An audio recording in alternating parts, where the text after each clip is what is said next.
What's up? What's up? What's up? Day 23 of Mr. Max Homework.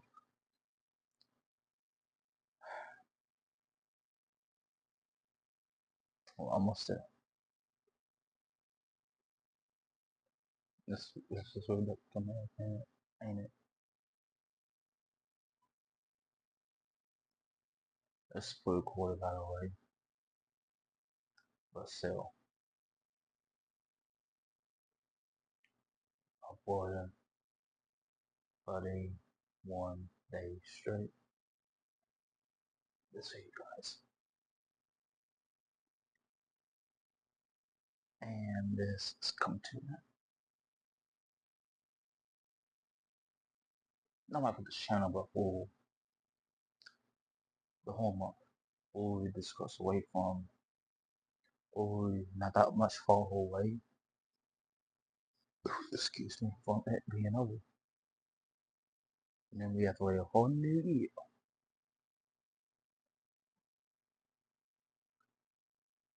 Hey, before we get into this, I just want to say, hope y'all are really enjoying this series.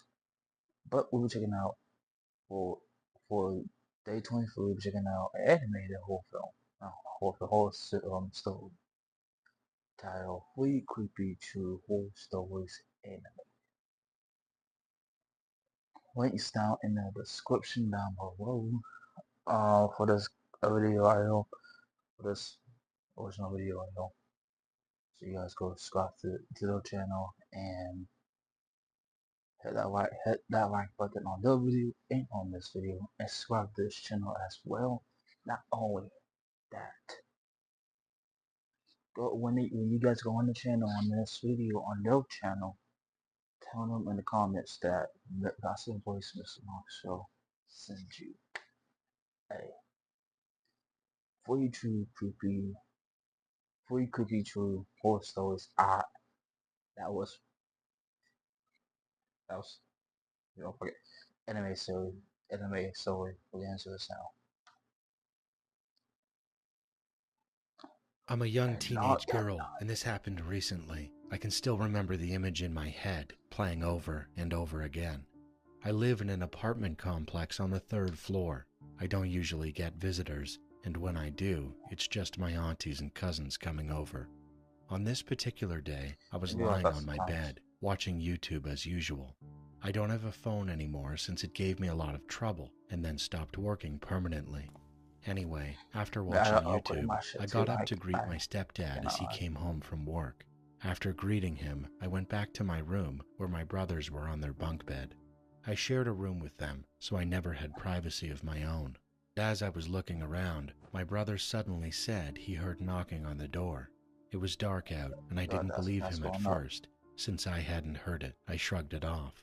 But then, I heard the knock. My brother got up, but I told him to sit back down on the bed. I'm the oldest, and I didn't want my younger brothers opening doors for strangers. I walked up to the door. There was a chair right next to it. For some reason, I didn't want the person knocking to know anyone was home. So I didn't move the chair in front of the door to look through the peephole. Instead, I climbed onto the chair, leaning close, almost falling as I tilted my body to look. And that's when the fear hit me. I won't forget what I saw through the peephole. It was a masked man wearing a blue raincoat, almost like some kind of government worker. He was standing slightly slanted to the side, but what terrified me most was the gun. He held it right up to the peephole, almost as if he wanted whoever was looking to see it. Heart racing, I slowly stepped down from the chair. I slipped off my slides so they wouldn't make a sound.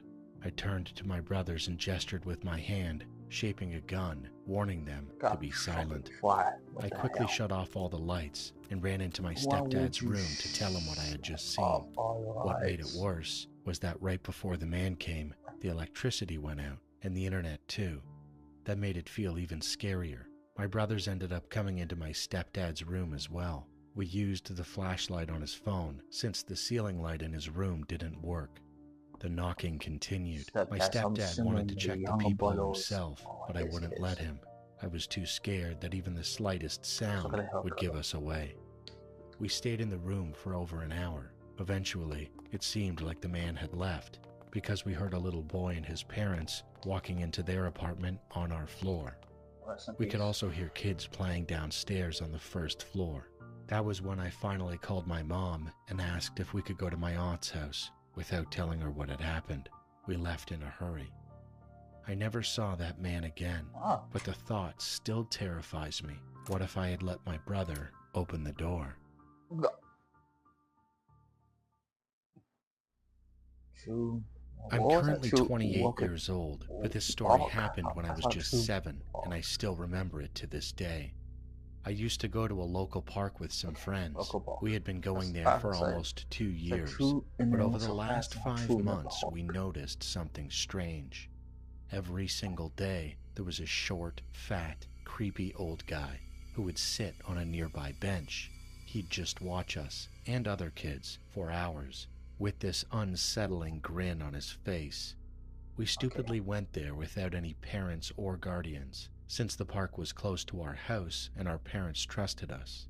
This was back in 2003, and we were so young we didn't have phones to call for help. About 2 weeks after we started to feel uncomfortable with him watching us, he finally came over. It was just me and my 3 friends in the park that day. He walked up and asked us if we wanted to go to his house to play video games and check out his new dog. Since we were kids, we were foolish, and we agreed. It sounded fun, and for a moment we thought maybe he was just a kind guy after all, but we were very wrong. He said his house was about a 20-minute walk from the park, so the 4 of us walked with him. About 10 minutes into the walk, a cop car drove by and started to slow down. The passenger cop leaned out the window, staring at us. The man told us to walk faster, saying that way we'd get more time to play games and to see his dog before having to leave, so we picked up the pace. But then, the cop car suddenly made a U-turn, and a loud voice shouted, "You there! Freeze! Put your hands on your head! You're under arrest!" We froze, confused and scared. The man bolted, but because of his age and size, he didn't get far. One cop tackled him to the ground and cuffed him, while the other officer asked us if we were okay and what had happened. We told him everything. He nodded and said it was very lucky they drove by when they did. Another cop car was called to drive us home, while the first car took the man to the station. The police explained everything to our parents, and from that day forward, we were banned from going to that park. At the time, my parents thought I was too young to understand the details, but when I turned 13, they finally told me the truth. That man was a known sexual offender. He called what he did his hunting, and he did it at local parks. That revelation terrified me. I started thinking about what could have happened to me and my 3 friends if that cop car hadn't driven by and stopped him. And honestly, I don't even want the answer, because I already know what it would have been. The police didn't share many details about his punishment, but my dad told me that one officer said the man would get at least 15 years in prison for his other crimes. My name is Dhruv Prajapati, and I am from India. I'll tell you about an experience I had on Dumas Beach that still chills me to the bone. Dumas Beach in Surat has always been a place wrapped in mystery and dark rumors.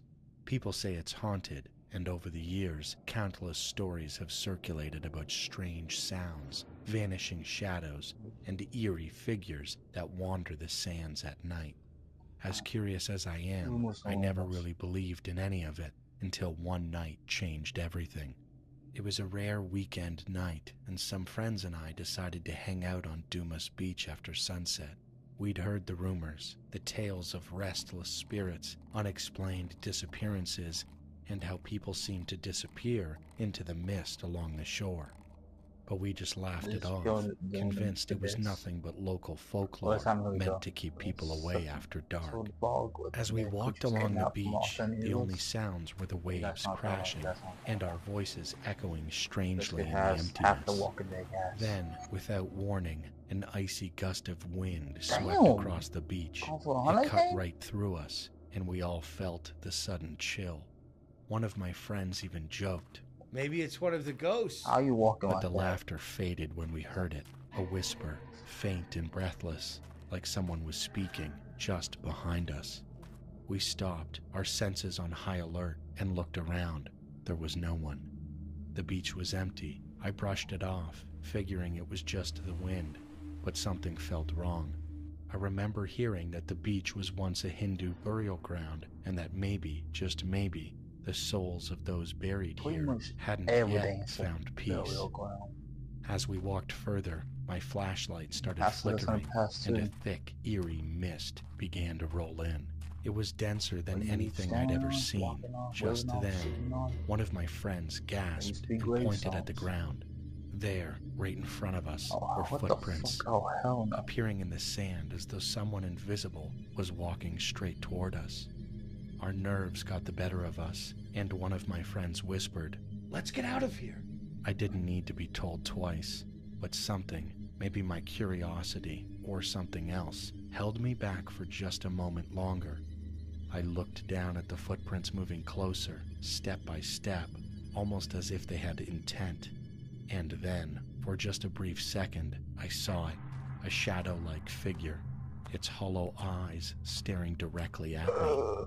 The look in its Shut up, man. eyes wasn't anger, it was something else, a mix of sorrow and warning. Is that Heart what it'll come racing, out I as? stumbled back, and my friends and I broke into a run. As we sprinted back, I could hear faint whispers following us, growing louder, and footsteps closing in behind us. When we finally reached the entrance to the beach, where the glow of the streetlights met us, we dared to turn around. The mist had already thinned, and the beach looked silent, almost peaceful, as if nothing had ever happened. To this day, I have never gone back. I want back here though. Just right now.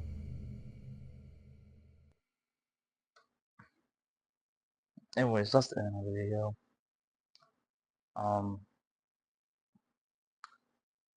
Like I said earlier, we basically all live and walk on, sleep on bodies. Not like that, YouTube. Not like that. I know how y'all be doing the system. Not like that, but these houses, these buildings, these roads, these sidewalks, these stadiums for any sports of all kind, these schools, for everything. What used to be either all gravestones or all gravestones, because humans been around since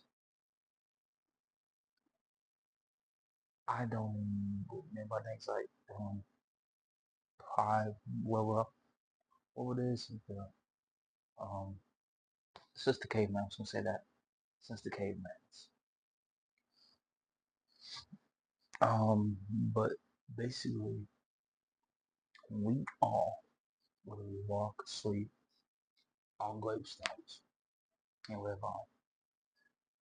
So yeah, so like the bed in the house you're living in, sleeping on, there used to be there used to be gravestones there, and you always sleeping with bodies. Same with this house. This house is built in 46, literally a few years after World War II. So yeah, but make sure to subscribe button, hit that like button. Once again, links in the description for this version of the video right here, and I hope y'all do day 23.